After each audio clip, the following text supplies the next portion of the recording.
माधव कुंज बिहारी गोपीजन वल्लभ गिरिवरधारी।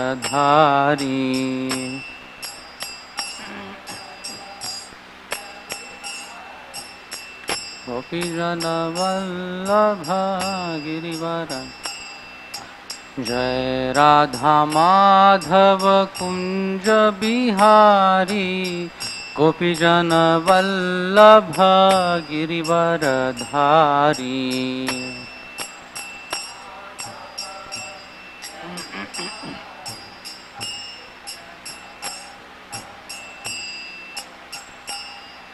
जय राधा माधव कुंज बिहारी गोपीजन वल्लभ गिरिवरधारी।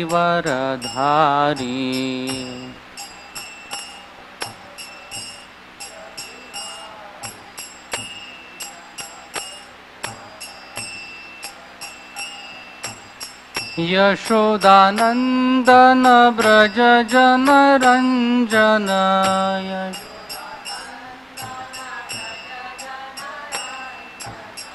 यशोदानंदन ब्रज जन रंजन।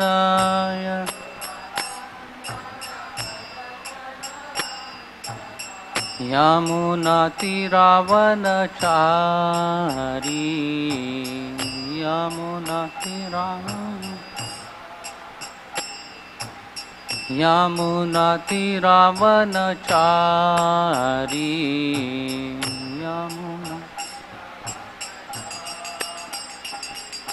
जय राधा माधव कुंज बिहारी गोपीजन वल्लभ गिरिवरधारी।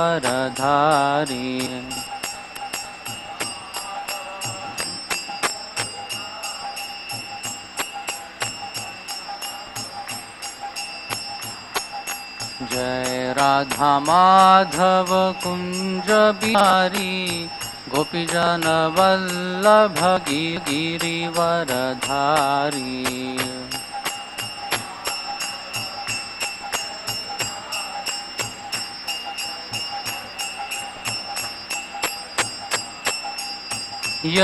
यशोदानंदन ब्रज जन रंजन।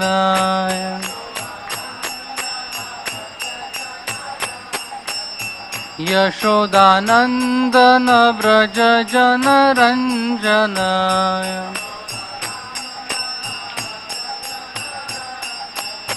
यमुनातिरावनचारी।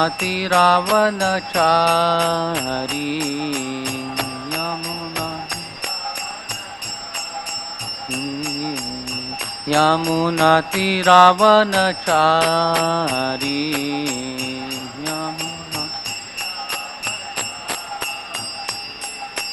हरे कृष्णा कृष्ण कृष्ण हरे हरे। हरे राम राम राम हरे हरे। हरे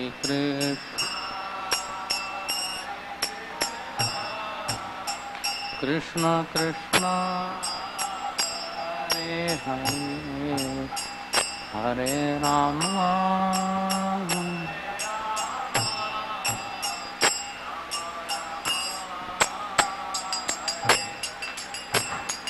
हरे कृष्ण कृष्ण कृष्ण हरे हरे। हरे राम राम राम हरे हरे।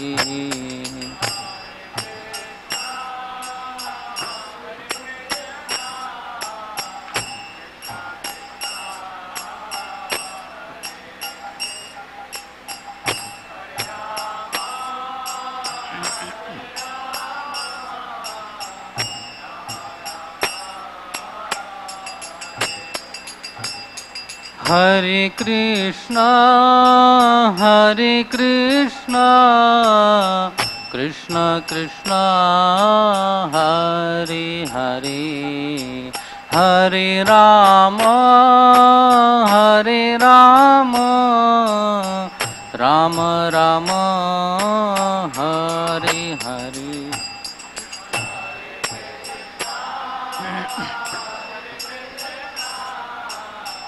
कृष्ण कृष्ण हरे हरे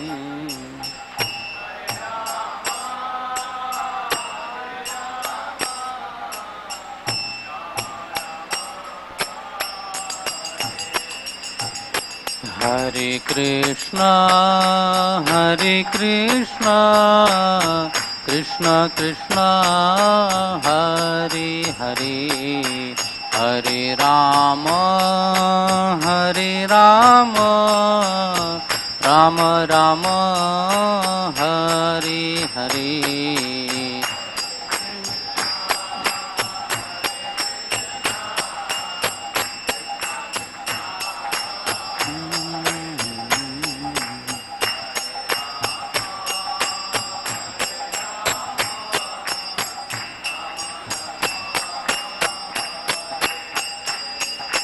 हरे कृष्ण कृष्ण कृष्ण हरे हरे हरे राम राम राम हरे हरे।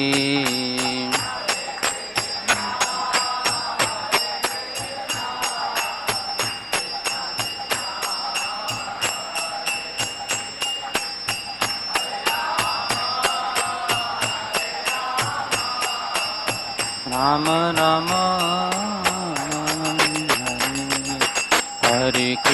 हरे कृष्ण कृष्ण कृष्ण हरे हरे हरे राम राम राम हरे हरे।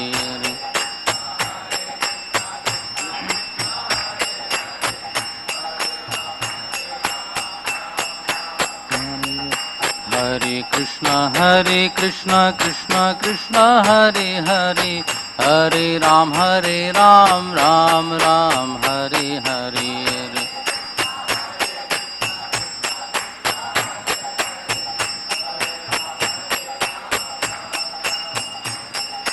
हरे कृष्ण कृष्ण कृष्ण हरे हरे हरे राम राम राम हरे हरे।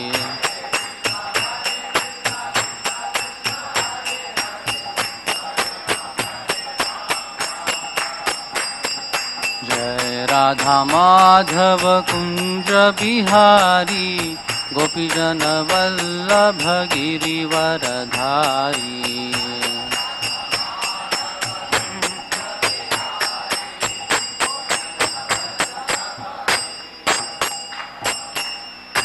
जयो विष्णुपाद परमहंस परिव्राजकाचार्य अष्टोत्तर शत Shri Srimad divine grace A C Bhakti Vedanta स्वामी श्रील प्रभुपाद की अनंत कोटि वैष्णव वृंद की नामाचार्य श्री हरिदास ठाकुर की प्रेम से कहो श्री कृष्ण चैतन्य प्रभु नित्यानंद श्री अद्वैत गदाधर श्रीवास आदि गौर भक्त वृंद की श्री श्री राधा कृष्ण गोप गोपीनाथ श्याम कुंड राधा कुंड गिरि गोवर्धन की ब्रजभूमि वृंदावन धाम की मथुरा धाम की द्वारकापुरी धाम की पुरुषोत्तम क्षेत्र जगन्नाथपुरी धाम की मायापुर नवद्वीप धाम की गंगा माई यमुना माई की भक्ति देवी तुलसी देवी की कलयुग पावन हरिनाम संकीर्तन की हरे कृष्ण महामंत्र की निताय गौर प्रेमानंदे समवेत गौर भक्त वृंद की समवेत गौर भक्त वृंद की समवेत गौर भक्त वृंद की श्री गुरु एंड श्री गौरांग की निताय गौर प्रेमानंदे।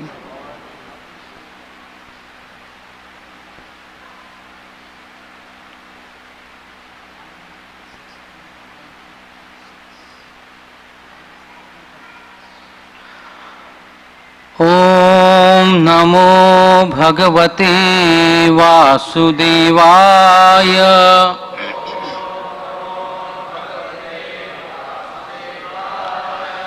ओम नमो भगवते वासुदेवाय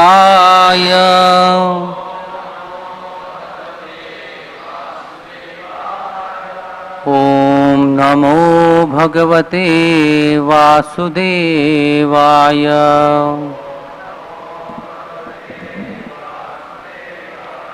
नारायणं नमस्कृत्य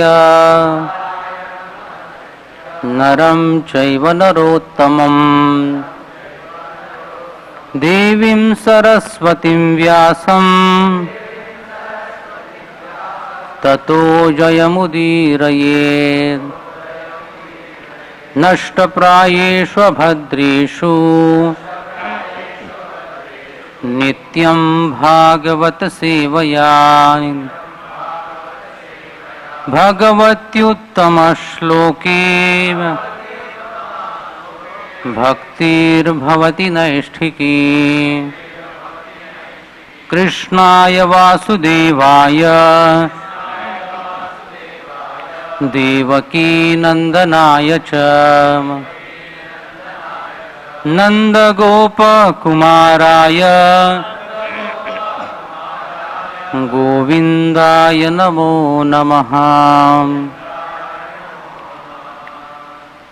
तो आज के भागवतम क्लास में हम श्रीमद् भागवतम के पहले स्कंद के 16वें अध्याय के श्लोक नंबर 26 to 30 जो यहाँ पर अभी स्क्रीन पर दिखाए जा रहे हैं, तो मेरे भी शब्द गा सकते हैं। सत्यम शौचम दया क्षांति त्यागः संतोष आर्जवम् शमोदमस्तपः साम्यम् तितिक्षोपरतिः श्रुतम् ज्ञानं विरक्तिरैश्वर्यम् शौर्यं तेजो बलं स्मृतिः स्वातन्त्र्यं कौशलं कान्तिर् धैर्यं मार्दवम् एव च प्रागल्भ्यं प्रश्रयः शीलम् सह ओजो बलं भगः गांभीर्यं स्थैर्यमास्तिक्यं कीर्तिमानो अनहंकृतिः। ये ते चान्ये च भगवन्नित्या ये ते चान्ये च भगवन् नित्या यत्र महागुणाः प्रार्थ्या महत्वम् इच्छद्भिः न वियन्ति स्म कर्हिचित् तेनाहं गुणपात्रेण स्त्रीनिवासेन साम्प्रतम् शोचामि रहितं लोकम् पाप्मना कलिनेक्षितम्। एक प्रभु जी एक माता जी गा सकते हैं, फिर हम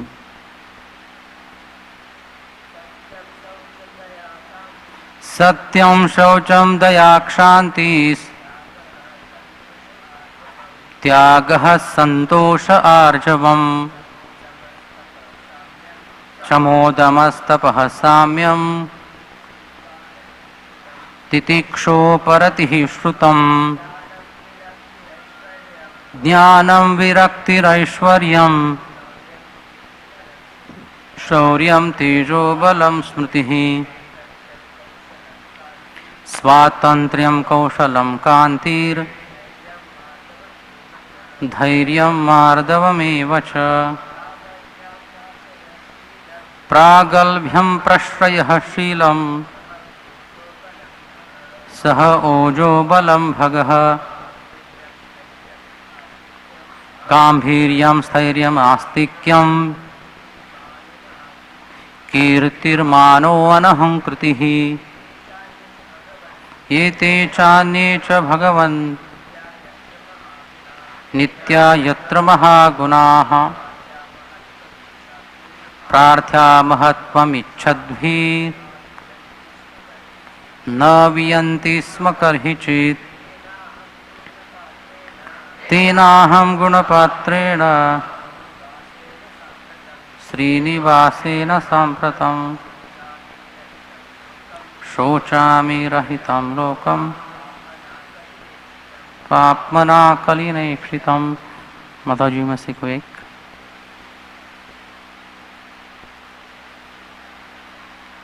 सत्यं शौचं दया क्षान्ति त्यागः संतोष आर्जवम् शमोदमस्तपः साम्यं तितिक्षोपरतिः श्रुतम्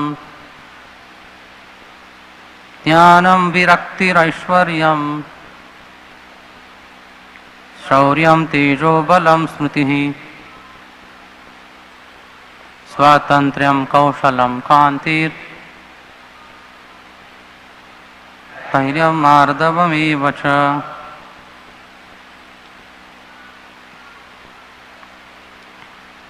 प्रागल्भ्यं प्रश्रयः शीलं सह ओजो बलं भगः गाम्भीर्यं स्थैर्यम् आस्तिक्यं कीर्तिमानो अहंकृतिः। एते चान्ये च भगवन्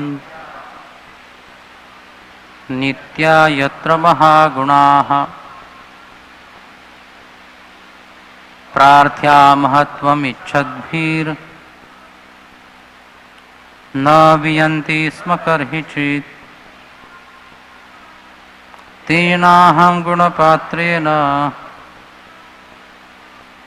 श्रीनिवासेन साम्प्रतं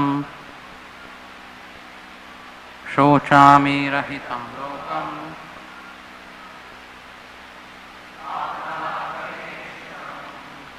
शब्दार्थ, शब्दार्थ नहीं लेंगे, डायरेक्ट अनुवाद और तात्पर्य शब्दार्थ प्रवचन में आ जाएगा। अनुवाद तथा तात्पर्य कृष्ण कृपा मूर्ति अभय चरणारविंद भक्ति वेदांत स्वामी श्रील प्रभुपाद जी के द्वारा। श्रील प्रभुपाद की।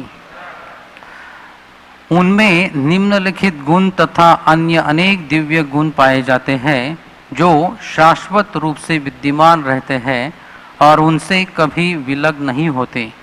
ये है सच्चाई, स्वच्छता, दूसरे के दुखों को सहन न कर पाना, क्रोध को नियंत्रित करने की शक्ति, आत्मतुष्टि, निष्कपटता, मन की स्थिरता, इंद्रियों का संयम, उत्तरदायित्व, समता, सहनशीलता, समदर्शिता, आज्ञाकारिता, ज्ञान, इंद्रिय भोग से अनासक्ति, नायकत्व, बहादुरी, प्रभाव, असंभव को संभव बनाना, कर्तव्य पालन, पूर्ण स्वतंत्रता, कार्यकुशलता, सौंदर्यमयता, धैर्य, दयालुता, उदारता, विनय, शील, संकल्प, ज्ञान की पूर्णता, उपयुक्त दक्षता, समस्त भोग विषयों का स्वामित्व, प्रसन्नता, स्थिरता, आज्ञाकारिता, यश, पूजा, निरअभिमानता, अस्तित्व, भगवान के रूप में आस्तिक्य,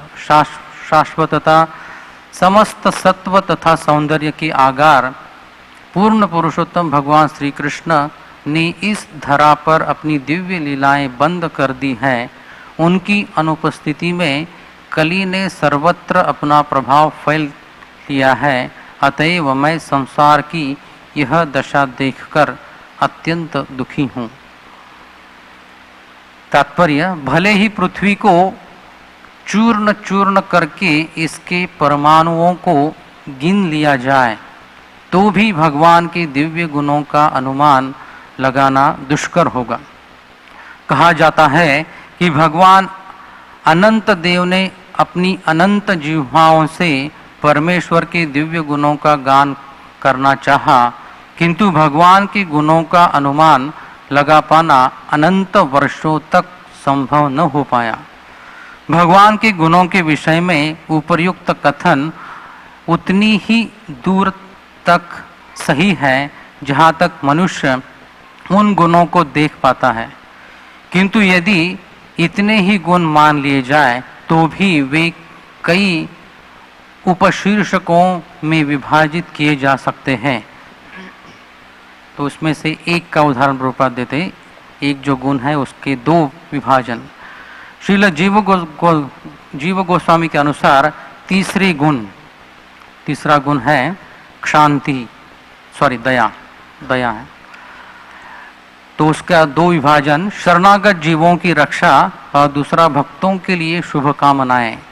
भगवत गीता में भगवान कहते हैं कि वे चाहते हैं कि प्रत्येक जीव उन्हीं की शरण में आए और वे आश्वस्त करते हैं कि जो लोग ऐसा करेंगे उनकी वे सारे पापों से रक्षा करेंगे।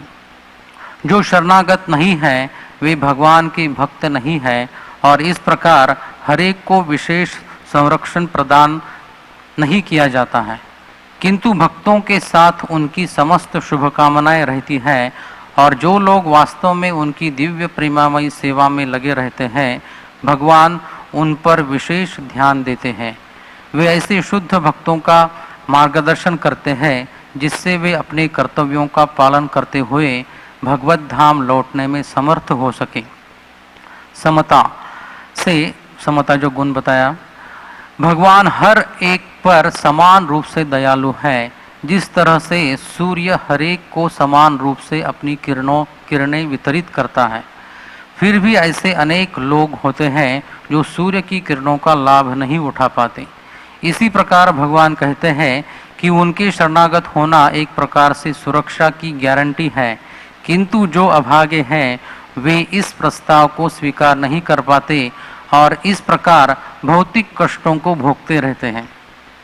इस तरह यद्यपि भगवान सबों के समान रूप से शुभचिंतक है, तो भी अभागे जीव कुसंगति के कारण ही उनके उपदेशों को पूरी तरह स्वीकार नहीं कर पाते। इसके लिए भगवान को कभी भी दोषी नहीं ठहराया जा सकता। वे केवल भक्तों के शुभचिंतक कहलाते हैं।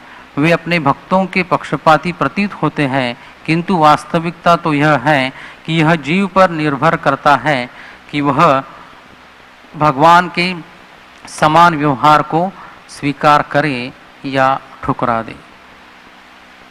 तात्पर्य बहुत बड़ा है, इसलिए इधर ही रुकते हैं। ओम अज्ञानतिमिरान्धस्य ज्ञानाञ्जनशलाकया चक्षुरुन्मीलितं येन तस्मै श्रीगुरवे नमः। श्रीचैतन्यमनोभीष्टं स्थापितं येन भूतले स्वयं रूपः कदा मह्यं ददाति स्वपदान्तिकं। वन्देऽहं श्रीगुरोः श्रीयुतः पदकमलं श्रीगुरुन् वैष्णवांश्च श्रीरूपं साग्रजातं सहगण रघुनाथान्वितं तं सजीवं साद्वैतं सावधूतं परिजनसहितं कृष्णचैतन्यदेवं श्रीराधा कृष्णपाद सहगण ललिता श्रीविशाखान्वितांश्च। हे कृष्ण करुणा सिंधो दीनबंधो जगत्पते गोपेश गोपिकाकांत राधाकांत नमोस्तुते। तप्त कांचन गौरांगी राधे वृंदा भानुसुते देवी प्रणमामि हरिप्रिये। वाञ्छाकल्पतरुभ्यश्च कृपा सिन्धुभ्य एव च पतितानां पावनेभ्यो वैष्णवेभ्यो नमो नमः। श्रीकृष्ण चैतन्य प्रभु नित्यानंद श्री अद्वैत गदाधर श्रीवासदि गौरभक्त। हरे कृष्ण कृष्ण कृष्ण हरे हरे, हरे राम राम राम हरे हरे। तो सबसे पहले मैं सभी सुनने वाले भक्तों की आशीर्वाद की याचना करता हूँ, ताकि मेरे शुद्धिकरण के लिए और भगवान की प्रसन्नता के लिए मैं ये श्रीमद् भागवतम क्लास देने की सेवा ठीक ढंग से कर सकूँ।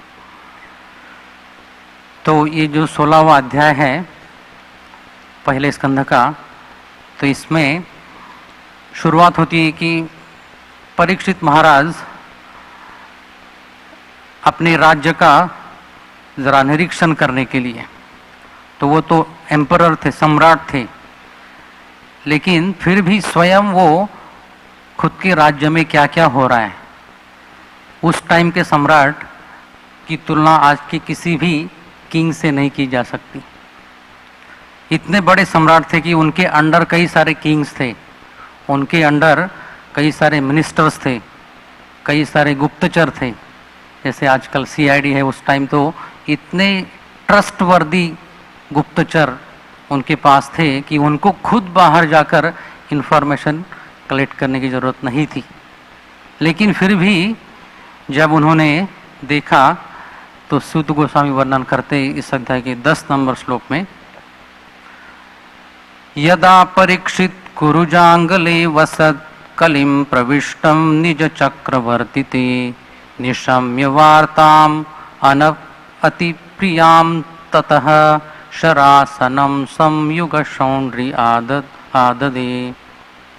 तो जब उन्होंने कलिम प्रविष्टम निज चक्रवर्तीते निशम्य, स्वयं के चक्रवर्ती साम्राज्य में कली का प्रवेश हो चुका है, ये जब सुना, और ये वार्ताम अति प्रियाम, ज़्यादा प्रिय नहीं थी, थोड़ी सी प्रिय थी, क्योंकि कुछ अच्छाई भी कली में है, तो इसलिए ये शब्द आ रहा है अति प्रियाम। तो उस समय उसके बाद शरासनम संयुग शौंड्रीर आददे, तब उन्होंने अपने शरासन, शर यानी कि बाण, और उसका आसन यानी कि तरकश और धनुष। श्री श्री राधा वृंदावन चंद्र भगवान की, श्री श्री गौर निताय की, श्री श्री जगन्नाथ बलदेव सुभद्रा माई की। तो उन्होंने अपना धनुष और बाण लेकर ये कली कहाँ कहाँ है, तो एक्चुअली हर एक जो प्रशासक है, एडमिनिस्ट्रेशन करने वाला व्यक्ति है, उसका ही रोल यही है, कली कहाँ कहाँ वास कर रहा है, हिपोक्रेसी या पोषण के नाम पर कौन किसका शोषण कर रहा है। तो ये कली के एजेंट्स अभी भी है, उस समय से अभी ज़्यादा फैले हुए हैं। तो जो काम परीक्षित महाराज ने स्वयं सम्राट होते हुए भी स्वयं वो निरीक्षण करने के लिए निकले, ऐसा नहीं सोचा कि मेरे स्पाइज सब इंफॉर्मेशन देंगे और बैठे बैठे मैं केवल उनको आदेश दूंगा मंत्रियों को, तुम इधर जाओ, तुम इधर जाओ, तुम ऐसा करो, और अपने महल में अपने आलीशान जीवन जीते हुए समय बिता रहे। तो ये हर एक व्यक्ति जो किसी ना किसी प्रकार का प्रशासन कर रहा है, एडमिनिस्ट्रेशन कर रहा है, उसको ये सीख है कि स्वयं जाकर हर एक राज्य में, हर एक डिपार्टमेंट में, हर एक जगह पर स्वयं जरा निरीक्षण करें, ना ही केवल सेकंड हैंड इंफॉर्मेशन के ऊपर कुछ एक्शन ले, फर्स्ट एक्सपीरियंस। तो इसका एक उदाहरण और है कि अकबर भी एक्चुअली खुद का वेश बदलकर वो अपने राज्य में घूमता था, विशेष करके रात के समय में, और निरीक्षण करता था कि क्या प्रजा सुखी है या नहीं, कौन किसके साथ कैसा व्यवहार कर रहा है। और ऐसा ही नाइट में वेश बदलकर निरीक्षण करते करते उनको एक जगह एक ब्राह्मण मिल गए, उनका नाम था बीरबल, का पहले नाम एक्चुअली एक पंडित था, महेश पंडित, करेक्ट, महेश पंडित नाम था उनका। और ये महेश पंडित ने ये अकबर को पहचान लिया, हालांकि वेश बदलकर वो आए थे, लेकिन कुछ सिम्टम्स ऐसे थे कि वो महेश पंडित बहुत विद्वान होने के कारण उन्होंने पहचान लिया, और राजा के साथ ऐसा विद्वत्तापूर्ण व्यवहार किया कि अकबर बहुत प्रसन्न हो गए, और ये पंडित को फिर अपना मंत्री बनाया, और वही जाके आगे जाकर बीरबल बने। तो ये सर्वे करने का, निरीक्षण करने का दो फायदे हैं। कुछ अच्छे लोग भी कभी मिल जाएंगे कि जो अदरवाइज हायरार्की से आएंगे तो कभी उनको ये मंत्री पद मिलेगा ही नहीं, लेकिन शिवाजी महाराज भी ऐसा करते थे, अभी एग्जैक्टली इंसिडेंट मुझे याद नहीं। तो ये दोनों उदाहरणों से हम ये सीख सकते हैं कि कितने भी बड़े प्रशासक क्यों ना हो, लेकिन ज़रा पर्सनली देखना कितना महत्वपूर्ण है। फिर आगे, स्वलंकृतं श्यामतुरंग योजितं रथं मृगेन्द्र ध्वजम् आश्रितः पुरात् वृतो रथाद् अश्व द्विपपत्तियुक्तया स्वसेनया दिग्विजयाय निर्गतः। तो दिग्विजय करने के लिए भी और राज्य में कहाँ पर ये कली फैला हुआ है ये देखने के लिए। तो जहाँ जहाँ वो जाते वहाँ वहाँ उनके पूर्वजों की स्तुति उनको सुनने को मिलती। और विशेष करके अपने दादाजी पांडव, अर्जुन इत्यादि उनके लिए भगवान ने क्या क्या किया ये श्लोक भी वो बार बार सुनते। तो भगवान अपने पूर्वजों के लिए सारथ्य पार्षद सेवन सख्य दौत्य वीरासनम अनुगमन स्तवन प्रणामान स्निग्धेषु पांडुषु जगत प्रणतिम च विष्णोर भक्तिम करोति नृपतिश्चरणारविंदे।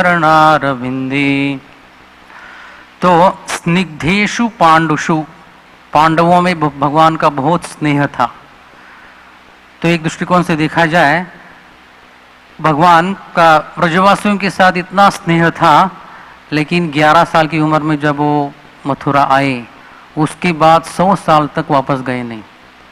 लेकिन पांडवों के पास बहुत बार जाते रहे, वन में भी जाते रहे, युद्ध के पहले भी कुछ महीने जाकर रुके, युद्ध के बाद भी कुछ महीने, मेरे ख्याल से 1 साल वो पांडवों के साथ ही रुके थे, युद्ध के पहले और युद्ध के बाद में। तो उनका पर्सनल ब्रजवासियों के प्रति वो उन्होंने बाजू में रखा।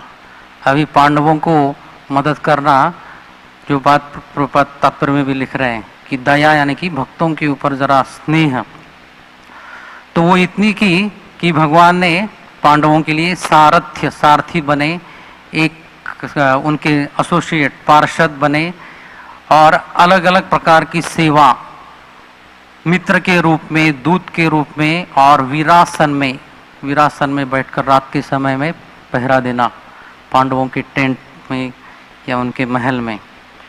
और अनुगमन, पांडवों के पीछे पीछे चलना, उनके पीछे पीछे सबने चलना चाहिए लेकिन वो पांडवों के पीछे पीछे चलते। और स्तवन, वो पांडवों की स्तुति भी करते थे। और प्रणामान, उनको सभी लोग प्रणाम करने चाहिए लेकिन वो भी नम्रतावश पांडवों के प्रति स्नेह के कारण प्रणाम करते थे। और सब जगत को जगत प्रणतिम च विष्णु हो, तो सब पूरे जगत को पांडवों के चरणों में भगवान ने झुकाया। तो उनकी योजना के कारण सब हुआ इसलिए। तो ऐसे विष्णु के चरण कमलों में परीक्षित महाराज प्रणाम करते थे। तो जब ये सर्वे या निरीक्षण उनका चल रहा था तो उस समय एक जगह पर दूर से ही उन्होंने देखा कि धर्म अपने एक पैर पर चल रहा है और जो गाय है वो एकदम मायूस चेहरा, आंखों से अश्रु आ रहे हैं।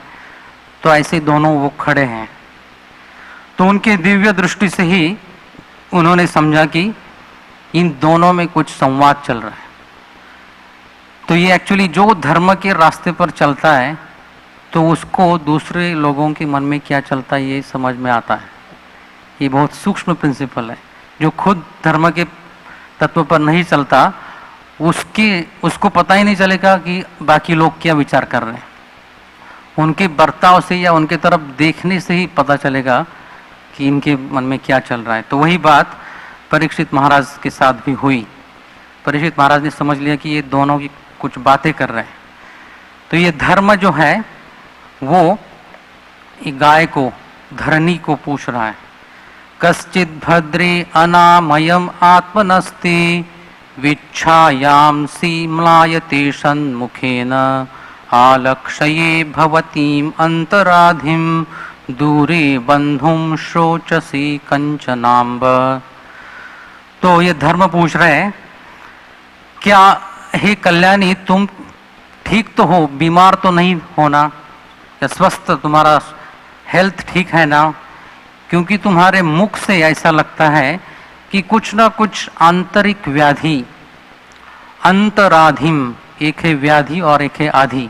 व्याधि यानी कि कुछ फिजिकल बीमारी और आधि यानी कि कुछ आंतरिक, मन जब खिन्न हो जाता है या कुछ दुखी रहता है तो उस समय शरीर के ऊपर कुछ लक्षण नहीं है, लेकिन चेहरे के ऊपर दिखाई देता है। आलक्षये भवतीम अंतराधिम दूरे बंधुम शोचसी कंचनाम्ब, या हे माता, तुम्हारा कोई रिश्तेदार बहुत अभी दूर गया है, उसके लिए तुम शोक कर रही हो। या दूसरा कारण, पादैर्न्यूनम शोचसी मैकपादम आत्मानं वा वृषलैर्भोक्षमाणं आहोसुरादीन् हृतयज्ञ भागान् प्रजा उतस्मिन् मघवत्य वर्षति। क्या तुम मेरे लिए शोक कर रही हो कि मैं कैसा हूं? पादैः न्यूनम, ये बहुवचन है, 3 पादों से मैं न्यून हूं, कम हूं, और एक पादम, एक पाद पर मैं कैसे तो चल रहा हूं। क्या मेरे लिए तुम शोक कर रही हो? या वृषलैर भोक्षमानम, ये जो शूद्र है ये राजा का वेश पहना हुआ है, लेकिन वो एक्चुअल पात्रता नहीं रखता राजा की। तो ये भी एक कलयुग का लक्षण है कि खुद की क्वालिफिकेशन क्या है, पात्रता क्या है, अधिकार है, वो लोग देखेंगे नहीं, लेकिन पोस्ट चाहिए, टाइटल चाहिए। तो ये भी प्रोमिनेंटली आजकल दिखाई देता है। तो ये वृषलैर भोक्षमानम, तो इसके द्वारा तुम्हारा भोग किया जा रहा है, इसलिए तुम दुखी हो। आहो सुरादीन हृत यज्ञ भागान, या यज्ञों में देवताओं के लिए आहुति नहीं दी जा रही, इसलिए तुम दुखी हो। या प्रजा को सफिशिएंट मात्रा में वर्षा नहीं मिल रही है इंद्र के द्वारा, इसलिए तुम दुखी हो। तो ऐसे अलग अलग कारण पूछते हैं। आगे कहते हैं, अरक्षमाणः स्त्रिय ऊर्वी बालान सोचस यथो पुरुषादैर इवार्तान वाचम देवीं ब्रह्मकुले कुकर्मणि अब्रह्मणि राजकुले कुलाग्र्यान। तो क्या तुम इसलिए शोक कर रही हो कि जो पुरुषादय ही, जो राक्षसी वृत्ति वाले मेंटेनर है, भर्ता जो है, वो उर्वी, हे पृथ्वी, क्या तुम इसलिए शोक कर रही हो कि श्रियः, स्त्रियों का और बालकों का अरक्षमाणः, अच्छा सुरक्षा नहीं हो रहा है। वो नाम के लिए केवल प्रोटेक्टर है, पालक है, गार्डियन है, लेकिन इन दोनों को अच्छा सुरक्षा प्रदान नहीं हो रहा है। या दूसरा कारण, वाचम देवी ब्रह्मकुले कुकर्मणि, ब्राह्मण कुल में वो जन्मे हैं लेकिन कुकर्म में लगे हुए हैं, और ऐसे ब्राह्मणों के मुख में सरस्वती गई है, क्या इसलिए तुम शोक कर रही हो? या अब्रह्मणे राजकुले कुलाग्र्यान, ऐसे राजकुल की जिनको ब्राह्मणों के प्रति आदर नहीं है, लेकिन फिर भी ये ब्राह्मण उनकी सेवा कर रहे हैं, तो क्या इसके लिए तुम शोक कर रही हो? तो अगला एक महत्वपूर्ण श्लोक को कहते हैं, किम क्षत्र बंधुन कलिनोपसृष्टान राष्ट्रानि वातैर अवरोपितानि इतस्ततो वाशन पानवासः स्नान व्यवायोन मुख जीवलोकम। तो हे धरणी, क्या तुम इसलिए शोक कर रही हो कि जो क्षत्र बंधुन, राजा बनने के योग्य नहीं है, लेकिन फिर भी राजा बने हैं, क्योंकि कलिना उपसृष्टान, कली के द्वारा प्रभावित है, और ये राष्ट्रों को उजाड़ रहे हैं। आप हर कंट्री में देखिए कुछ ना कुछ वॉर चल रहा है, इंडिया में चल रहा है, पाकिस्तान में चल रहा है, चाइना में चल रहा है, हर एक कंट्री में देखिए कुछ ना कुछ वॉर चल रहा है, और एक दूसरे के देश को उजाड़ने के लिए ही ये अवरोपितानी, राष्ट्रानी अवरोपितानी, राष्ट्रों को उजाड़ने के लिए काम कर रहे हैं। तो क्या इसके लिए तुम शोक कर रही हो? इतस्ततो वा अशन पान, तो इधर उधर खाते रहना, रेगुलेशन न रहना, या जो निषेध किया है, ये चीजें ये सीजन में, ये टाइम में मत खाओ, वो निषेध के प्रति अनादर, disregard to the rules and regulations mentioned in the scripture. तो अशन, खान पान में रेगुलेशन नहीं, वासः, वेशभूषा में रेगुलेशन नहीं, गर्मी के मौसम में एकदम जीन पैंट पहनना, ये एक उदाहरण है उसका, वासः। और स्नान कौन से समय में करना चाहिए, कितनी बार करना चाहिए, कैसे, डिटेल्स क्या है उसके, इसके बारे में नॉलेज नहीं है, रेगुलेशन नहीं है। या विवाह मैथुन कौन से समय में करना चाहिए इसका भी नॉलेज नहीं है। इससे उन्मुख जीव लोकम, तो एकदम ये शॉर्ट में है लेकिन बहुत उसमें मीनिंगफुल वर्ड्स है, इसके ऊपर आप और थोड़ा चिंतन मनन बाद में कर सकते हैं। तो क्या इसके लिए तुम शोक कर रही हो? तो इस प्रसंग में हम देख सकते हैं कि धर्म वो खुद दुख में है, उसके 3 पैर नष्ट हो गए या उसका उपयोग नहीं कर सकता, लेकिन फिर भी वो दूसरों का दुख क्या है उसके बारे में इंक्वायरी कर रहा है। इस जगत में जो दुखी रहता है वो खुद के दुख के प्रति बाकी लोग पूछे, मेरा दुख दूर करने के लिए मुझे कोई सलाह दे या मदद करे, ऐसी भावना रखता है। लेकिन धर्म का यहाँ पर व्यवहार हम देख सकते हैं कि खुद दुख में है लेकिन फिर भी दूसरे के दुख का वो इंक्वायरी कर रहा है। और फिर ये अलग अलग कारण पूछने के बाद फिर धरणी उत्तर देती है, भवान ही वेद तत्सर्वं यन्मां धर्मानुपृच्छसि चतुर्भिर्वर्तसे येन पादैर्लोक सुखावहैः। तो धरणी बोलते कि आपको ये सब पता ही है, जो आप पूछ रहे हैं इसका एक्चुअली आपको पता ही है। और आप पहले जो 4 पैरों से चलते थे, चतुर्भिर्वर्तसे येन, तो वो 4 पैरों से लोक सुखावहैः, तो धर्म का पालन कर कर ही व्यक्ति सुखी हो सकता है। तो आप ऐसे पहले 4 पैरों पर चलते थे, इसलिए सब लोगों को आप आनंद प्रदान करते थे। और फिर ये असली कारण जो हमने श्लोक गाया, तो उसमें ये 26 से 30 से 5 श्लोकों में असली कारण वो बताती है। जो प्रश्न पूछा था तो उस असली कारण क्या है, सत्यम शौचम दया क्षांति, ये 39 क्वालिटीज है। तो उसके बारे में जस्ट शॉर्ट में उसका मीनिंग बताता हूँ। सत्यम यथार्थ भाषणम, तो भगवान की ये क्वालिटीज हैं। ऐसे भगवान श्लोक नंबर 29 में आप देख सकते, एते चान्ये च भगवन् नित्या यत्र महागुणाः, ये 39 और इसके अलावा भी जो भी गुण है जो नित्या हमेशा ये महान गुण, महत्वम इच्छत भीर, महान लोगों के द्वारा इच्छा किए गए और प्रार्थना किए गए ऐसे अन्य भी गुणों से युक्त जो भगवान है। और ये गुण करहिचित न वियंती स्म, कभी भी वो कम नहीं होते। हम में होने वाले गुण जो है कभी कभी बढ़ते कभी कभी कम होते, लेकिन भगवान में ऐसा नहीं है। करहिचित न वियंती स्म तेन अहम, तो उनके द्वारा, तो उनकी क्या क्या विशेषण है, गुण पात्रेन या गुणालयेन। तो मंगलारती में भी हम गाते हैं कि प्राप्तस्य कल्याण गुणार्णवस्य, गुणों के सागर या गुण के पात्र या आलय, गुणालयेन श्रीनिवासेन।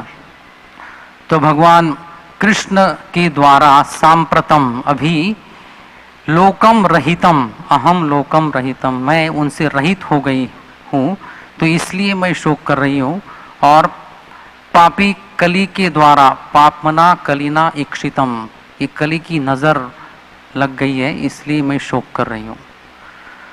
तो हम सबको, सबका जो ध्येय है वो क्या है कि भगवान के नाम रूप गुण लीला इनके बारे में ज़्यादा श्रवण हो और धीरे धीरे उसके ऊपर ज़्यादा मनन हो। लेकिन मनन होने के लिए पहले पता होना चाहिए कि कौन से गुण क्या उनमें है। तो एक जगह है यहाँ पर कि 39 से भी ज़्यादा गुण भगवान के एक साथ यहाँ पर धरनी बता रही है। तो उसमें से सत्यम यथार्थ भाषणम, शौचम शुद्धत्वम, भगवान में सभी शुद्धता मौजूद है। दया पर दुख असहनम, क्षांति ही क्रोध प्राप्तो चित्त संयमनम, गुस्सा आने पर भी उसको नियंत्रित रखना। त्याग अर्थिषु मुक्त हस्तता, जो जरूर जिसको नीड है ऐसे व्यक्ति को एकदम उदार होकर मदद करना। संतोष अलम बुद्धि, अलम यानी कि बस हो गया अभी, तो मैं संस्कृत और उसका अर्थ भी बता रहा हूँ। संतोष अलम बुद्धि, आर्जवम, आर्जवम यानी कि अवक्रता या मनोवाक कायानाम ऐक्य रूपम, मन में क्या चल रहा है, वाचा में क्या चल रहा है, इसमें एक रूपता होना। शमः मनोनिग्रह, दमः बाह्येन्द्रिय निग्रह, तपः क्षत्रियत्वादि लीलावतार अनुरूप स्वधर्म। भगवान ने अपने अपने अवतार के अनुसार स्वधर्म का पालन किया, ये तपस्या है। साम्यम अरिमित्रादि बुद्धि अभाव, शत्रु मित्र इसका अभाव होना। तो केवल एक जैसे पुलिस कांस्टेबल या डॉक्टर अलग अलग पेशेंट्स को ट्रीट करता है, उसका पर्सनल कुछ एनमिटी किसी के साथ नहीं है। पुलिस कांस्टेबल का भी किसी क्रिमिनल के साथ पर्सनल वैर नहीं है, लेकिन उसने जो कार्य किया उसको उचित दंड देना ये उसका कर्तव्य है। तो ऐसे कर्तव्य बुद्धि रखते हुए असुरों के साथ डील करना, तो इसलिए अरिमित्रादि बुद्धि अभाव, अरिमित्रा ऐसा ड्युअलिटी का अभाव होना। तितिक्षा पर अपराध सहनम, दूसरों के किए हुए अपराध को सहन करना। तो हर एक क्वालिटी के लिए कौन से अवतार में या भगवान के कौन से लीला में ये गुण प्रकट हुआ, ये भी हम जरा आगे एक दो क्वालिटीज के बारे में ही देखेंगे। तितिक्षा पर अपराध सहनम उपरति ही, आप जरा दिखा सकते हैं। हाँ। विषय लाभे अपि तत्र औदासीन्यम, जो इंद्रियों को सुख प्रदान करने वाली चीज है विषय, उसका लाभ होने पर भी उदासीनता होना, ऐसा इनडिफरेंस होना। श्रुतम शास्त्रार्थ विचार, ज्ञानम, जीव गोस्वामी बताते कि 5 प्रकार का ज्ञान है। बुद्धिमत्वम, कृतज्ञत्वम, देश काल पात्रज्ञत्वम, सर्वज्ञत्वम, आत्मज्ञत्वम। तो उसमें एक इम्पॉर्टेंट एस्पेक्ट यह है कि कृतज्ञत्वम, ग्रेटफुल रहना, ये ज्ञान का पार्ट है। भगवान भी ग्रेटफुल रहता है। ऐश्वर्यम नियंत्रत्वम, कंट्रोल होना सभी जीवों के ऊपर। शौर्यम संग्राम उत्साह, तेजः प्रभाव, बलम दक्षत्वम, ततः च दुष्कर क्षिप्रकारित्वम। तो एकदम एक्सपर्ट बलम, एक्सपर्ट दक्षत्वम। स्मृति ही कर्तव्यार्थ अनुसंधानम, मेरी ड्यूटी क्या है ये एकदम सतर्क रहना उसके बारे में। स्वातंत्र्यम अपराधीनता, किसी के ऊपर भी अधीन नहीं है। कौशलम, तो हर कोई चीज एकदम निपुणता के साथ चातुर्य लगाकर करना। कांति ही, तो अलग अलग उनके अवयवों जो बॉडीली पार्ट्स है उनकी उसकी सुंदरता। धैर्यम अव्याकुलता, पेशेंस रखना। मार्दवम यानी कि हृदय की कोमलता। प्रेम आर्द्र चित्तत्वम या सुकुमारत्वम। प्रागल्भ्यम, तो ऐसी प्रतिभा कि कोई भी कठिन परिस्थिति में निर्णय लेने में देर न करना। अभी सोच ही रहा है, कुछ बहुत क्राइसिस सिचुएशन है, लेकिन अभी मुझे और सोचने दो और सोचने दो, और यहाँ पर समय निकलता जा रहा है और आगे कुछ निर्णय नहीं हो पा रहा है। तो ऐसा परिस्थिति भगवान में नहीं है। प्रश्रय यानी कि विनय, इतनी क्वालिटीज होने के बाद भी भगवान नम्र है। जनरली ऐसा कुछ व्यक्ति बहुत स्किलफुल रहता है तो बहुत प्राउड हो जाता है, लेकिन फिर भी भगवान बहुत नम्र है। यथोचित सर्वमान दातृत्वम, अलग अलग लोग जो आते थे उनको यथा उचित सम्मान देना। विशेष करके भगवान जब हस्तिनापुर से द्वारका गए तब उन्होंने अलग अलग लोगों के साथ अलग अलग आदरण प्रदान किया। किसी की तरफ केवल देखकर, किसी को स्माइल देकर, किसी का चरण छूकर, किसी को आलिंगन देकर। तो ये प्रश्रय। शीलम सुस्वभाव सद्वृत्ति ही, अच्छा आचरण। सह ओज बलानी, तो ये तीनों शब्दों का एक तरह दिया है। मन की, ज्ञानेन्द्रियों की और कर्मेंद्रियों की पटुता। भगः भोगास्पदम, अबोर्ड ऑफ ऑल एंजॉयमेंट। गांभीर्यम अक्षोभ्यत्वम, तो दुख आने पर भी ज्यादा विचलित न होना, गांभीर्यम। स्थैर्यम अचंचलता, या क्रोध निमित्त अविकार है, क्रोध आने का कुछ निमित्त है, कॉज है, लेकिन फिर भी विचलित न होना। आस्तिक्यम श्रद्धा, या शास्त्रों की निर्देशों के ऊपर श्रद्धा। कीर्ति, यश, ख्याति, साद्गुण्य ख्याति ही, मानः पूज्यत्वम, तो खुद पूजनीय है। और अनहंकृति ही, गर्व अभाव, कार्य कृते भी गर्व अभाव, कुछ बड़ा कार्य किया है लेकिन फिर भी खुद को क्रेडिट नहीं ले रहे, दूसरों को क्रेडिट दे रहे। अन्येच जो 40th शब्द है, तो उसमें ब्राह्मणों के प्रति भगवान का आदर, ब्रह्मणत्व, भक्त वत्सलत्व, सर्व सिद्धि निषेवितत्व, तो सभी सिद्धियों के वो स्वामी हैं, तो इत्यादि। तो इसमें से केवल 2 के बारे में अगले 10-15 मिनट में हम चर्चा करेंगे और फिर रुकेंगे। तो जो पहला शब्द है सत्यम, तो भगवान में सत्यम ये गुण कैसे प्रकट होता है? तो श्रीमद् भागवतम के पहले ही श्लोक में सत्यम परम धीमहि, ऐसे सत्यवादी व्यक्ति के ऊपर मैं ध्यान करता हूँ, या वयम सत्यम परम धीमहि, हम ऐसे सत्यम परम के ऊपर ध्यान करते हैं। तो ध्यान करने के बाद हमें कुछ उनसे प्रेरणा मिले कर्तव्य या धर्म के ऊपर चलने की। तो ये सत्यम शब्द के बारे में 10वें स्कंध के 2 अध्याय में 26 नंबर श्लोक में ये वर्णन आता है। सत्यव्रतम सत्यपरम त्रिसत्यम, सत्यस्य योनिम निहितं च सत्ये, सत्यस्य सत्यम हृत सत्य नेत्रम, सत्यात्मकम त्वाम शरणम प्रपन्नाः। तो अपैरेंटली ऐसा लगता है कि ये रिपीटिशन है सत्य ये शब्द की, लेकिन ये एक्चुअली संस्कृत में एक अलंकार है। क्या नाम है? अनुप्रास। यस। तो इधर अलग ये सत्य शब्द रिपीट हो रहा है, लेकिन हर एक का अर्थ अलग अलग है। तो पहला शब्द है सत्यव्रतम। सत्यव्रतम का अर्थ दिया है यह कश्चित संकल्प अपि सत्य है, जिसका जो संकल्प है, जैसे अभी बुक डिस्ट्रीब्यूशन मैराथन में 4 लाख बुक डिस्ट्रीब्यूशन करने का, गीता बांटने का संकल्प किया है, तो यह कश्चित संकल्प अपि सत्य, तो भगवान ऐसा संकल्प करते तो वो सत्य होगा ही। कितने भी जीवात्माएं उनको अलग अलग बाधा डालने का प्रयास क्यों न करे, वो किसी न किसी प्रकार से वो संकल्प पूरा करेंगे ही। बहुत बार महाभारत के प्रसंग में, अलग अलग प्रसंगों में ऐसा क्वेश्चन आता है कि अगर ये नहीं होता तो क्या होता, अगर ये द्यूत क्रीड़ा नहीं होती, या अगर ये कर्ण जो है वो अपने कर्ण कुंडल नहीं देता, तो क्या अर्जुन कर्ण को मार सकता था या नहीं? तो प्रश्न क्या है? भगवान का संकल्प है कि कौरवों को नष्ट करना है, तो किसी न किसी अन्य माध्यम से उन्होंने ये कर्ण का वध अर्जुन के द्वारा करवाया ही, वो करते ही वो। यह कश्चित संकल्प अपि सत्य किम पुनः प्रतिश्रुतम, तो प्रतिज्ञा की तो बात ही क्या, संकल्प का ही वो सत्यता लाते हैं।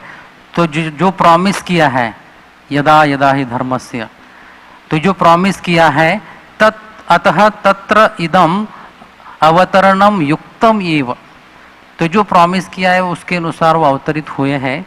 ये एक्चुअली प्रार्थना देवता लोग अर्पण करते हैं भगवान के प्रति। तो आपका ये अवतरित होना एकदम सही है, क्योंकि आपने प्रतिज्ञा की है और वो प्रतिज्ञा आप पूरी कर रहे हैं।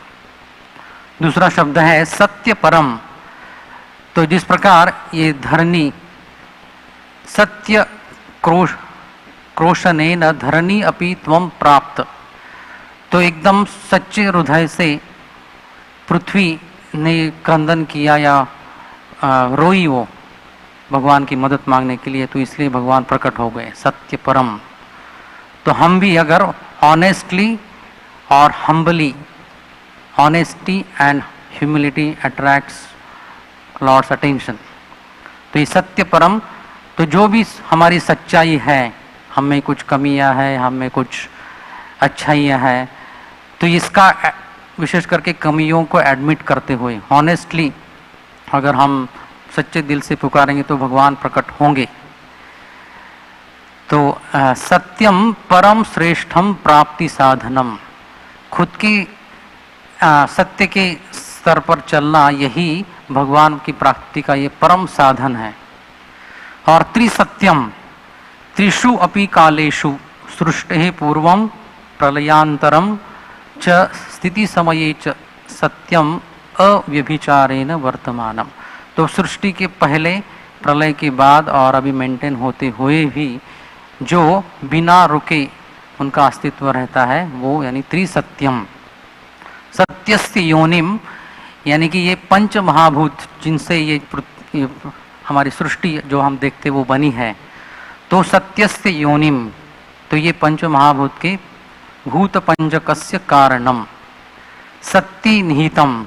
और ये जो पंच महाभूत है ये हर एक पंच महाभूत के एटम और मॉलिक्यूल में जो विद्यमान है परमात्मा के रूप में, भूत पंच के एव उपस्थितम या निहितम अंतर्यामितया सत्यस्य सत्यम।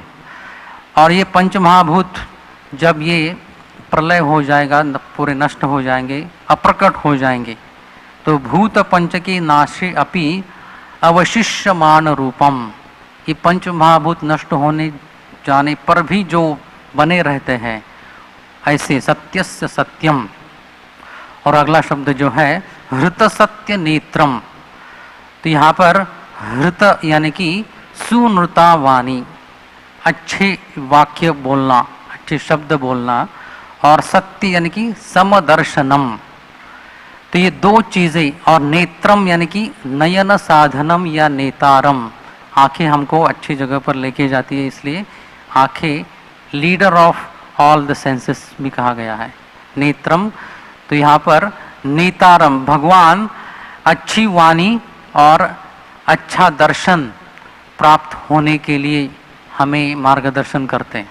तो देवता लोग भी जो प्रार्थना अर्पण कर रहे हैं तो उसके लिए बोल रहे हैं कि हमें ये वाणी एक्चुअली आपने ही प्रदान की है, खुद के ऊपर उनका अभिमान नहीं है कि हम अच्छे अच्छे श्लोकों के द्वारा आपका गुणगान कर पा रहे हैं। तो ये हृत सत्य नेत्रम और सत्यात्मकम, तो विकार रहित श्रीमूर्ति ही यस्यतम, तो जिनका कोई बदल नहीं होता, हालांकि देवकी के गर्भ में अभी है लेकिन वो विकार रहित है, तो इसलिए सत्यात्मकम। तो ऐसे आपको ये 8 विशेषण है, तो ऐसे आपको हम शरणागत होते हैं। तो ये सत्य के बारे में रामायण से एक प्रसंग में, और सत्य और आस्तिक के ये दोनों गुणों के बारे में रामायण से एक प्रसंग आता है कि भगवान राम जब अयोध्या से दशरथ महाराज की आज्ञा या कई के प्रसन्नता के लिए अयोध्या से बाहर निकले, और फिर अयोध्या से अलग अलग क्षेत्रों से प्रवास करने के बाद वो कहाँ पहुँचे? चित्रकूट पहुँचे। और चित्रकूट में वो वास करने लगे, उधर रहने लगे। तो उस समय कुछ दिनों के बाद भरत अपने मामा के गांव से, जो अभी का रशिया है, वहाँ से इधर अयोध्या आए, और फिर उनको ये सब समाचार पता चला। तो भरत अपनी सेना लेकर, अलग अलग मंत्रियों को, ब्राह्मणों को लेकर, पुरोहितों को लेकर अयोध्या से वो चित्रकूट आए। और उधर एक पर्वत है, कामतगिरी पर्वत, उधर भरत और भगवान राम इनका मिलन होता है। तो भरत बहुत रिक्वेस्ट करते, बहुत विनती करते कि हे भ्राताश्री, आप वापस अयोध्या आइए और ये राजगद्दी आप ही संभालिए, प्रजा आपको बहुत चाहती है और ये आप ही संभाल सकते हो। तो ऐसे अलग अलग उनको तर्क देते हैं, कारण बताते कि आप ही वापस अयोध्या आ जाइए। लेकिन भगवान राम क्या बोलते हैं कि एक्चुअली आप मनुष्यों के राजा बनिए और मैं ये जंगल के पशुओं का राजा बनता हूँ। आप ये जो अयोध्या नगरी है वहाँ पर रहने वाले मनुष्यों का राजा बनिए और मैं ये जंगल में रहने वाले पशुओं का राजा बनता हूँ। आप ये अयोध्या की जो राजगद्दी है उसके ऊपर बड़ा छत्र है, तो वो छत्र के नीचे बैठकर आप राज्य कीजिए और मैं ये जंगल में होने वाले जो बड़े बड़े वृक्ष है, जंगली वृक्ष, बहुत घने छाया देने वाले वृक्ष, इनके नीचे बैठकर ये जंगली पशुओं का राज्य करूँगा या दंडकारण्य में आगे जाऊँगा मैं।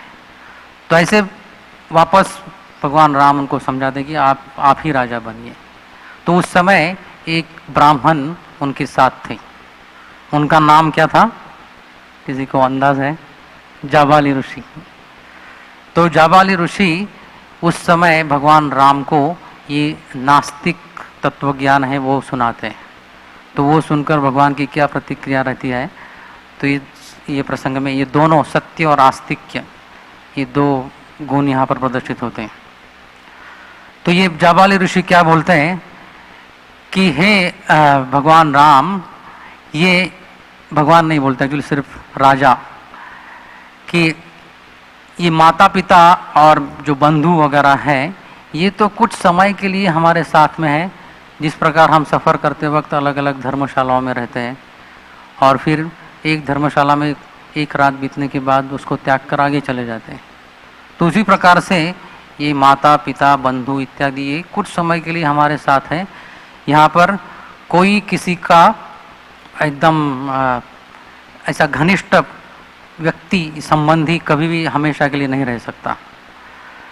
तो जिस प्रकार ये धर्मशाला को व्यक्ति त्यागता है उसी प्रकार से ये लोगों को भी आपने त्याग देना चाहिए। विशेष करके आपके जो पिताजी हैं उनके प्रति इतना आसक्त नहीं होना चाहिए, उनके प्रति इतना आदर वगैरह देना, उनकी आज्ञा के लिए इतना कष्ट झेलना ये नहीं करना चाहिए, क्योंकि वो तो चले गए जहाँ पर जाना था। अभी आपको ये राज्य मिला है उसको संभालो। तो ये अलग अलग तर्क देने के बाद और एक तर्क देते कि ये जो पिंडदान वगैरह दिया जाता है, श्राद्ध वगैरह किया जाता है, तो उसमें क्या करते हैं कि कौवे को, गाय को या कुत्ते को वो अन्न खिलाते हैं और ऐसा विश्वास रखते हैं कि जो चला गया उसको ये अन्न मिलेगा। तो अगर ये सच है तो जो व्यक्ति सफ़र पर गया है, किसी टूर पर गया है, तो उसको भी भोजन पैक कर कर देने की ज़रूरत नहीं है, किसी दूसरे व्यक्ति को खिलाओ और फिर वो खाने के बाद उसको मिलेगा, ऐसा मान लो। तो इसलिए ये श्राद्ध वगैरह करना ये भी सब गलत है। तो अलग अलग ऐसे ये नास्तिक जो मुद्दे हैं, तर्क है, भगवान राम को सुनाते हैं। तो भगवान राम क्या कहते हैं, भवान ही मेय प्रिय कामार्थम वचनम यद इहोक्तवान अकार्यम कार्य संकाशम अपथ्य पथ्य सन्निभम। तो आपने भवान में प्रिय कामार्थम, मेरा प्रिय हो इसकी इच्छा से जो भी बातें आपने कही वो एक्चुअली करणीय नहीं है, they are not the duty. ये पथ्य के समान लगती है, जैसे डॉक्टर कुछ पथ्य बताता है कि ये एक चीज़ें खाओ, ये चीज़ें मत खाओ, लेकिन वो आपने जो कहा ये पथ्य जैसा लगता है लेकिन ये अपथ्य है। ये आर्य जैसा लगता है लेकिन अनार्य सब ये बातें हैं। वो बाहर से बहुत अच्छा लगता है ये आपका लॉजिक, लेकिन अंदर से बिल्कुल अच्छा नहीं है, पवित्र नहीं है। ये उत्तम गुणों जैसा, लक्षणों जैसा प्रतीत होता है, लेकिन वास्तव में ये बहुत विपरीत है, क्योंकि व्यक्ति ऐसा निर्मर्यादस्तु पुरुषः पापाचर समन्विताः मानं न लभते सत्सु भिन्न चारित्र दर्शनः।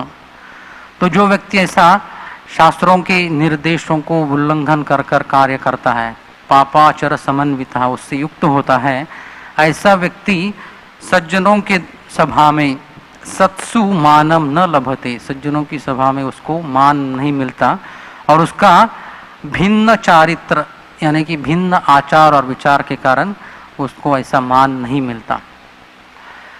कुलीनम अकुलीनम वा वीरम पुरुषमानिनम चारित्रम एव व्याख्याति शुचिनाम शुचिम वा यदि वा अशुचिम। तो कौन सा व्यक्ति अच्छे कुल में जन्मा है, कुलीनम अकुलीनम वा, या अच्छे कुल में नहीं जन्मा है लेकिन खुद को वो पुरुष मानिनम बहुत श्रेष्ठ मान रहा है, तो उसका ये कुलीनता और अकुलीनता कैसे समझी जाए, या शुद्ध व्यवहार है या नहीं। चारित्र्यम एव व्याख्याति, उसका आचार ही सिद्ध करता है कि वो शुद्ध है या नहीं है। और फिर आगे कहते हैं कस्य यास्यामि अहम वृत। आगे इसका अर्थ है कि अगर आपका ये बोलना सही मान लिया जाए तो मेरा रोल मॉडल कौन है, इतिहास में ऐसे मुझे उदाहरण दिखाइए कि जो आप बोल रहे वो चीज़ उन्होंने पालन की, और फिर उनको अच्छी गति प्राप्त हुई। तो ऐसा रोल मॉडल आप दिखाई नहीं पाएंगे कोई। और आगे जाकर ये भी कहते हैं, निंदामि अहम कर्म कृतम पितुः स्तद यस्त्वाम अगृहद विषमस्थ बुद्धिम। मैं मेरे पिता के ये कृत्य की निंदा करता हूँ। निंदामि अहम पितुः यद कर्म कृतम। पिता ने आपको ये पुरोहित का, एक प्रीस्ट का जो पद दिया है, पिताजी की वो कृत्य की मैं निंदा करता हूँ। तो यहाँ पर भगवान की जो आस्तिकता है, तो आगे कहते हैं कि आप ये विषमस्थ बुद्धिम, आपकी बुद्धि एकदम विषम हो गई है। तो अधर्म को ही आप धर्म मान रहे हैं। तो वास्तव में जो ट्रीटमेंट चोर को दी जाती है, जो पनिशमेंट चोर को दी जाती है, वही पनिशमेंट बौद्ध मत का पालन करने वाले या तथागत यानी कि नास्तिक विशेष और फिर नास्तिक, ये तीन कैटेगरी के लोगों को, चोरों को जो ट्रीटमेंट दी जाती, पनिशमेंट दी जाती, वही ट्रीटमेंट उनको दी जानी चाहिए। और अगर वो संभव नहीं है तो व्यक्ति के मुख का दर्शन भी नहीं करना चाहिए, उससे दूर रहना चाहिए। तो ये दो प्रसंग। और जो आखिरी एक क्वालिटी जो शौचम, तो भगवान में ये शुद्धता कैसे है। तो एक्चुअली भगवान जो स्वयं की बात तो छोड़िए, लेकिन भगवान ने जो चीज़ें उत्पन्न की हैं, ये विशेष करके 5 एलिमेंट्स में से ये पानी और अग्नि और वायु, ये तीनों एलिमेंट्स ऐसे हैं कि वो कभी अस्वच्छ होते ही नहीं है, अशुद्धता उनमें कभी आती ही नहीं है। पानी के बारे में 11वें स्कंद में ये अच्छा श्लोक आता है, 11.7.44। स्वच्छ प्रकृतितः स्निग्धः माधुर्य नुनाम तीर्थभू ईक्ष उपस्पर्शे है पुनाति। तो पानी हमेशा स्वच्छ, नेचुरली ऑब्टेन्ड वाटर, प्रकृतितः स्वच्छ और स्निग्ध। स्निग्ध यानी कि पानी जिसके भी संपर्क में आता है, वो चीज़ कितनी भी हार्ड क्यों ना हो, वो सॉफ्ट बन जाती है। तो जैसे चना या राजमा, विशेष करके चना, वो इतना हार्ड रहता है, लेकिन रात को उसको या शाम को भिगाओ, अगले दिन सुबह एकदम सॉफ्ट हो जाएगा, दांतों से आसानी से चबा सकता है व्यक्ति। तो ऐसे ही भगवान के संपर्क में जो भी आएगा, या भगवान के भक्तों के, शुद्ध भक्तों के संपर्क में जो भी आएगा, वो भी अपने आप सॉफ्ट हो जाएगा, स्निग्ध और माधुर्य। तो जैसे पानी, स्वच्छ पानी अगर झरने से बहता है तो उसका आवाज़ जो है वो कानों को बहुत मधुर लगता है। आजकल ऐसा दृश्य देख पाना बहुत कठिन है, लेकिन आप कल्पना कर सकते हैं, पानी जब बहता है तो बहुत मधुर आवाज़ होता है। तो भगवान का भी वाणी इतना मधुर है कि जब भी वो बात करते तो वो हम सुनते ही रहे, या भगवान के भक्त भी जब बोलते तो वो उनकी वाणी हम सुनते ही रहे, ऐसी इच्छा होती है। माधुर्य नृणाम तीर्थ भू, और पानी सभी मनुष्यों के लिए एक्चुअली तीर्थ के समान है। जहाँ भी कुआं है, नदी है, वहाँ पर जो जाते लोग और सब खुद की साफ सफाई करते हैं, तो कुछ अंतर ऐसा लगता है कि पानी दूषित हो गया, लेकिन वापस वो शुद्ध हो जाता है। तो ईक्ष उपस्पर्शे ही पुनाति, पानी को स्पर्श करने से, आचमन इत्यादि करने के बाद व्यक्ति शुद्ध हो जाता है, या देखने के बाद भी, शुद्ध बहता हुआ पानी देखने के बाद ही व्यक्ति की जो मानसिकता है वो बदल जाती है। वैसे ही वायु, भगवान ने जो वायु निर्माण किया है वो भी गंदे जो दुर्गंध है उसको भी उठा लेता है और खुद प्रभावित नहीं होता। उसकी मात्रा इतनी रहती है कि कुछ अंतर ऐसा लगता है कि ज़रा दुर्गंध आ रहा है हवा में भी, लेकिन वो भी समा लेता है दुर्गंध भी। तो भगवान छोड़िए, भगवान ने बनाई हुई चीज़ ही इतने शुद्ध है, तो बनाने वाले कितने शुद्ध हो सकते हैं। तो इसके बारे में हम थोड़ा सा अंदाज ही लगा सकते हैं। तो बाकी जो क्वालिटीज़ है वो कभी बाद में चर्चा करेंगे। आज मैं इधर ही रुकता हूँ। बहुत बहुत धन्यवाद अपनी शांति से सुनने के लिए। ग्रंथराज श्रीमद् भागवतम की, श्रील प्रभुपाद की।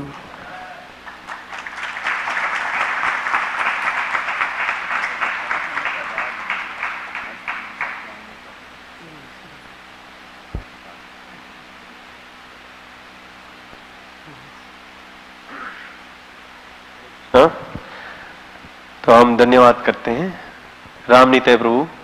सालों सालों से प्रभु जी ने बहुत ही दृढ़ता से भक्ति कर रहे हैं और भक्तों को सिखा भी रहे कैसे हमें भक्ति करना है।